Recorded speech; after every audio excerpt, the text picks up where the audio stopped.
तो फ्रेंड्स, स्वागत है आपका मेरे यूट्यूब चैनल पे। इस वीडियो में बात करने वाले हैं स्टॉक मार्केट की। नॉर्मली जब मैं वीडियो की शुरुआत करता हूं तो किसी एक स्टॉक की बात करता हूं। उस स्टॉक में आपको बताता हूं कि स्टॉक क्यों गिर रहा है, उसके गिरने के क्या क्या रीजन है। दूसरा, मैं आपको बताता हूँ उसका फ्यूचर कैसा है, बैलेंस शीट दिखाता हूँ, शेयर होल्डिंग पैटर्न दिखाता हूँ, ईएमएस डीएमएस लेवल कैलकुलेट करके एक सही बाइंग लेवल आइडेंटिफाई करने की कोशिश करता हूँ। लेकिन आज का मुख्य मुद्दा ये नहीं है। आज का मुख्य मुद्दा है कि पूरे शेयर बाजार में एक तरफा गिरावट देखने को मिली है। 18,600 के लेवल से निफ्टी 50 आपको यहाँ पर लगभग 16,400 के लेवल के आसपास ट्रेड करता हुआ दिखाई दे रहा। तो यानी कि 2,400 पॉइंट का करेक्शन, ये छोटा मोटा करेक्शन नहीं है। इस करेक्शन को समझने की कोशिश करेंगे। आप इस चैनल पर फर्स्ट टाइम विजिट करें, चैनल को जरूर सब्सक्राइब कीजिए, बेल आइकन को जरूर प्रेस कीजिए ताकि जैसे कोई नया वीडियो अपलोड करो तो उसकी नोटिफिकेशन आपको आ जाए। कोशिश करेंगे कि समझने की सभी कारणों को कोशिश करें कि कौन कौन से कारण ऐसे हैं जिनकी वजह से स्टॉक मार्केट में गिरावट हो रही है, इसकी बात करेंगे। आप देख सकते हैं, पहले कुछ मुख्य इंडेक्स की बात कर लेते हैं। निफ्टी आईटी जो मेरा फेवरेट इंडेक्स है, मैंने हमेशा कहा है कि निफ्टी आईटी का एक कोई म्यूचुअल फंड उठा सकते हैं या निफ्टी आईटी, निफ्टी जो 10 स्टॉक्स हैं निफ्टी आईटी के, उनमें से किसी एक अच्छे स्टॉक को पकड़ करके आप वहाँ पर इन्वेस्ट कर सकते हैं। तो ये सब बातें मैंने कई बार की हुई हैं। फिलहाल आज केवल हम ये समझेंगे कि कौन सबसे ज़्यादा स्टॉक गिरा है। तो आप देख सकते हैं कोफोर्ज में सबसे ज़्यादा गिरावट है 6.38% की। एल&टी टेक्नोलॉजी लगभग 4% की गिरावट के साथ बंद हुआ है। माइंट्री 3.89% के साथ, एल&टी इनपुट 3.61, इन्फोसिस 2.67% और टीसीएस में 2.30% की गिरावट। इसके साथ ही एचसीएल में भी 2.04% की गिरावट देखने को मिली है। अब यहाँ पर आ जाते हैं निफ्टी बैंक में। निफ्टी बैंक में भी भयंकर गिरावट देखने को मिली है। इसमें सबसे ज़्यादा ट्रेडिंग होती है। 1.82% की गिरावट देखने को मिली है। यहाँ पर एसबीआई को छोड़कर सारे स्टॉक्स गिरते हुए दिखाई दे रहे हैं। बंधन बैंक भी 0.5% गिरावट के साथ बंद हुआ है। और सबसे ज़्यादा जिसमें गिरावट हुई है वो है एचडीएफसी बैंक, 2.67% की गिरावट के साथ बंद हुआ है। इंडसइंड बैंक भी 2.28% की गिरावट, 1,000 का आंकड़ा पार करने के बाद दोबारा उसी लेवल पर आता हुआ दिखाई दे रहा है। और सबसे जो खराब गिरावट मुझे देखने में समझ में आती है वो आईसीआईसीआई बैंक में 1.31%, सबसे विश्वसनीय बैंक इस समय माना जा रहा है आईसीआईसीआई बैंक। अब यहाँ गिरावट के जो कारण हैं, एक्सिस बैंक में आप देख सकते हैं 4.12% डाउन है, उनको हम समझने की कोशिश करेंगे। यहाँ पर why is the stock market falling. अब यहाँ पर इस जो आर्टिकल में है कई सारे कारण हैं, मैं एक एक समझाने की कोशिश करता हूँ। राइजिंग इंटरेस्ट रेट, तो यानी कि आरबीआई क्या करता है, रेपो रेट, एक टर्म आप आजकल जरूर सुन रहे होंगे, रेपो रेट।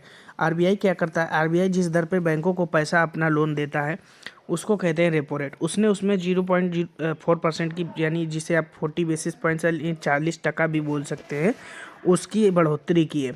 अब उस बढ़ोतरी का असर ये हुआ है कि बैंकों को जब महंगा लोन मिलेगा तो वो पब्लिक को भी महंगा लोन देंगी, जिससे क्या होगा कि बैंकों की आमदनी कम होगी। महंगाई भी बढ़ रही है, बैंकों की आमदनी कम भी होगी, क्योंकि आमदनी इसलिए कम होगी, जो लोन महंगे होंगे तो पब्लिक लोन कम लेगी और वहाँ पर बैंकों की आमदनी कम होगी।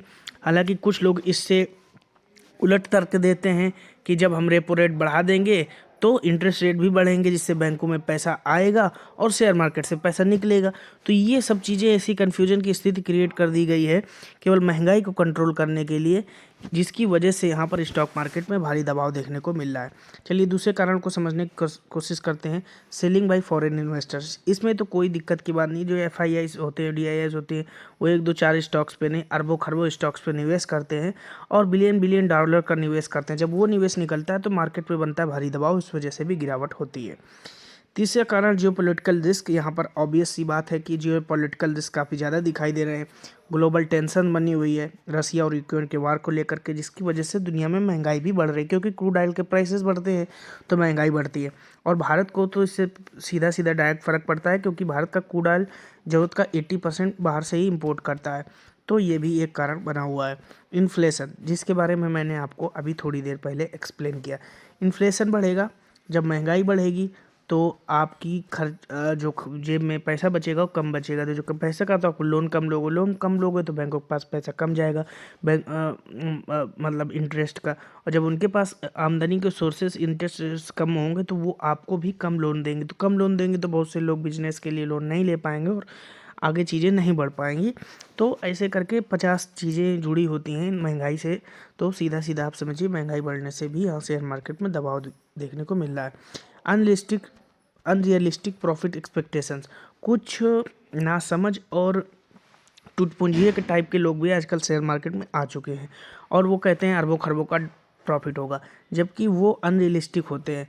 उस वजह से भी जब एक्सपेक्टेशन रिजल्ट की मीट नहीं कर पाती, कोई फोरकेट जो रिजल्ट आए काफ़ी कंपनीज के बहुत ही बेहतरीन रिजल्ट आए, लेकिन उनको इस तरीके से पेश किया क्योंकि उनके पास अच्छी खासी संख्या में सब्सक्राइबर्स हैं, अच्छे खासे व्यूअर्स हैं, तो उसको जो पब्लिक होता है वो गुमराह करके स्टॉक मार्केट से निकला रहे हैं और वहाँ पर स्टॉक जाके खरीद रहे हैं। ऐसे कई सारे स्टॉक्स हैं जिनका मैं उदाहरण आपको किसी और वीडियो में दूंगा, जिनमें ये सब खेल चल रहा है। जैसे मैं नाम भी ले लूँ तो मुझे ऐसा लगता है कि इन्फो एज जैसे स्टॉक में सबसे ज़्यादा ये खेल चल रहा है, जोमेटो जैसे स्टॉक में सबसे ज़्यादा खेल चल रहा है, और सबसे ज़रूरी जो खेल चल रहा है इस समय वो आपका TCS में ही भी चल रहा है, क्योंकि बाईबैक का इतना अच्छा एक्सपोजर है, उसके बाद भी स्टॉक को लगातार गिराने की कोशिश की जा रही है। काफ़ी लोग उस पर अपनी पकड़ बनाने की कोशिश भी कर रहे हैं, लेकिन ये बात किसी और वीडियो में डिटेल से चर्चा की जाएगी।